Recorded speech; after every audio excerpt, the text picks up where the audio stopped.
بسم اللہ الرحمن الرحیم۔ محترم ناظرین، ایک عورت بنی اسرائیل میں رہتی تھی جو بہت بدکار تھی۔ خدا نے اس کو حسن و جمال سے بھی خوب نواز رکھا تھا، اور وہ بدکار بھی انتہا درجے کی تھی۔ پوری بستی کے ساتھ اس کے تعلقات تھے۔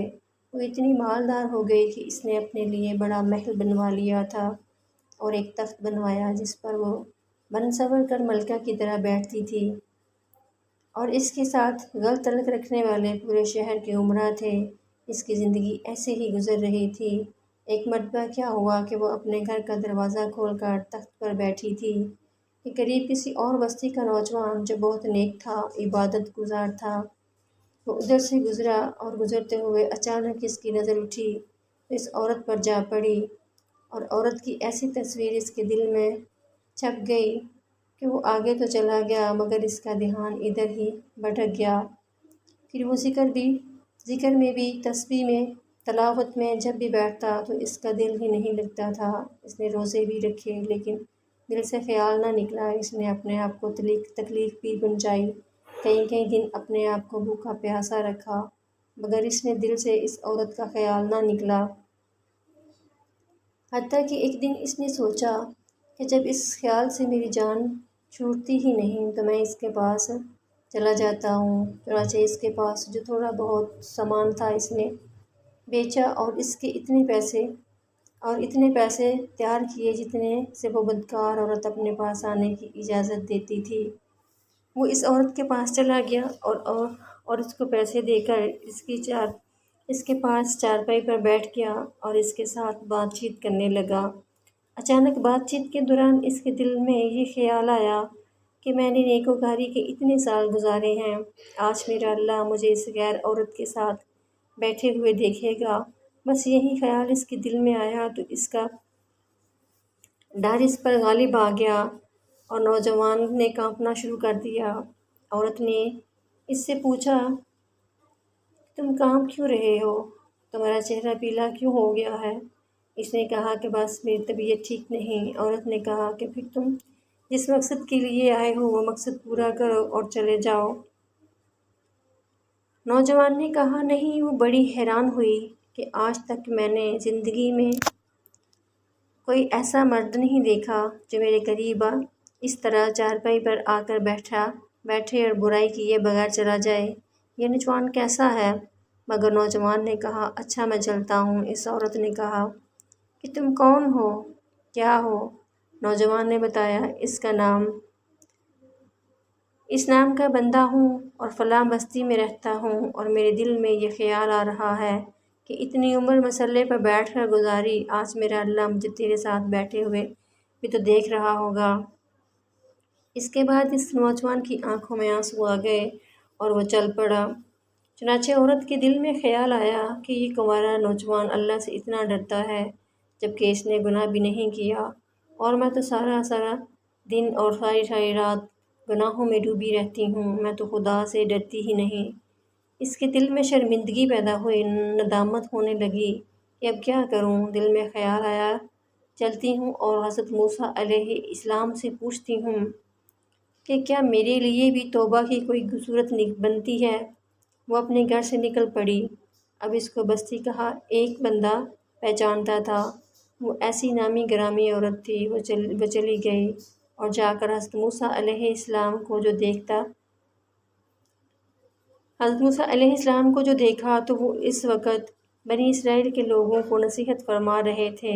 عورت نے کسی آدمی کے ذریعے پیغام بھیجا کہ حضرت موسیٰ علیہ السلام سے جا کر کہو کہ میں آپ سے ملنا چاہتی ہوں۔ اب جس کو پیغام دیا وہ بھی بیوقوف تھا۔ اس خدا کے بندے نے سیدھا جا کر سب کے سامنے کہہ دیا کہ حضرت آپ سے فلاں عورت ملنے آئی ہے۔ حضرت موسیٰ علیہ السلام نے نام سنا تھا۔ آپ کو بہت جلال آیا کہ لوگ کیا سوچتے ہوں گے، ایسی عورت ان سے ملنے کے لیے آئی ہے، ان کا کیا تعلق ہے؟ اس سے حضرت موسیٰ علیہ السلام نے کہہ دیا، اس سے کہو چلی جائے، میں نہیں ملنا چاہتا۔ اس بیوقوف نے آ کر کہا، میں نے بات کہی تو حضرت موسیٰ علیہ السلام بڑے ناراض ہوئے۔ وہ تو بڑے خفا ہوئے، تم سے پہلے اللہ ناراض تھا اور اب اللہ کے نبی بھی مجھ سے بات نہیں کرنا چاہتے۔ میرے لیے تو اب دنیا میں کوئی ٹھکانہ نہیں۔ وہ عورت بڑے اور اداس اور بوجھل قدموں کے ساتھ واپس گھر آ گئی اور اسے سمجھ نہیں آ رہی تھی کہ وہ کیا کرے۔ کیا میں اتنی گری ہوئی ہوں کہ وہ بات کرنا بھی نہیں چاہتے؟ چنانچہ وہ گھر آئی اور اس نے گھر کی کنڈی لگائی۔ اس نے اپنے کسی بڑے سے سنا ہوا تھا کہ بندہ جب اپنے رب کو منانا چاہے تو اس کو چاہیے کہ وہ اس کے سامنے سجدہ کرے۔ چنانچہ اس کو کوئی اور طریقہ سمجھ نہیں آ رہا تھا۔ گھر کی کنڈی لگا کر ایک جگہ اس نے مصلی بچھایا اور اللہ کے سامنے سجدہ کیا۔ اسے پوری دنیا میں کوئی اور نجات کا راستہ نظر نہیں آ رہا تھا۔ پھر اللہ کی شان دیکھیے، اس نے ساری رات عبادت میں گزاری۔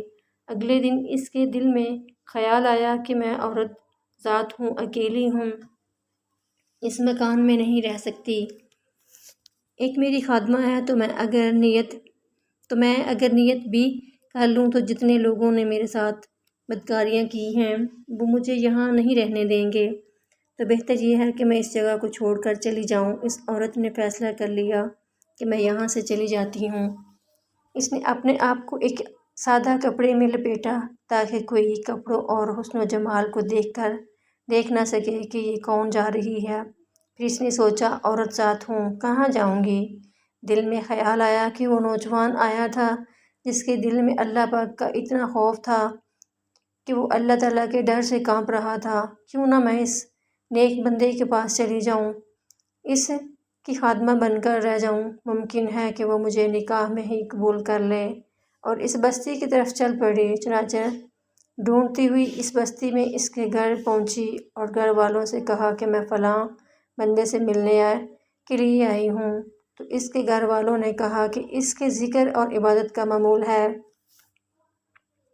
اور وہ کمرے سے اتنے بجے نکلتا ہے، تم ایسا کرو، انتظار کر لو۔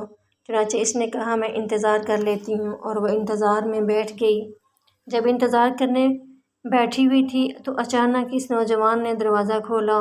اس کی نظر اس عورت پر پڑی، یہ سامنے بیٹھی ہوئی تھی۔ جب نوجوان نے عورت کا چہرہ دیکھا تو اس نوجوان کو اپنا وہ وقت یاد آ گیا جب میں اپنے مصلے کو چھوڑ کر اس کے تخت پر جا بیٹھا تھا۔ اس نوجوان کے دل پر خوف طاری ہو گیا کہ کہیں یہ میرا ایمان خراب کرنے تو نہیں آ گئی۔ میں نے تو اتنی مشکل سے اس کا تصور ذہن سے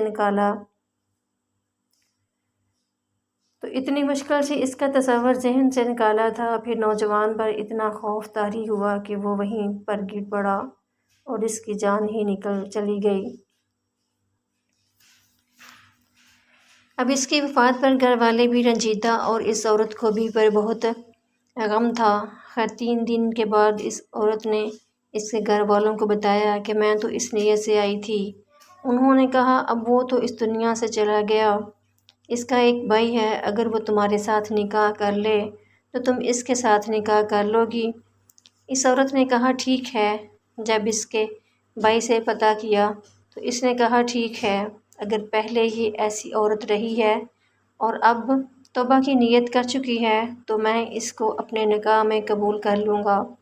چنانچہ اس عورت کو اس کے بھائی کے ساتھ نکاح ہو گیا اور اس عورت کو اللہ پاک نے 7 بیٹے عطا فرمائے اور 7 بیٹے بنی اسرائیل کے اولیاء میں سے گزرے ہیں۔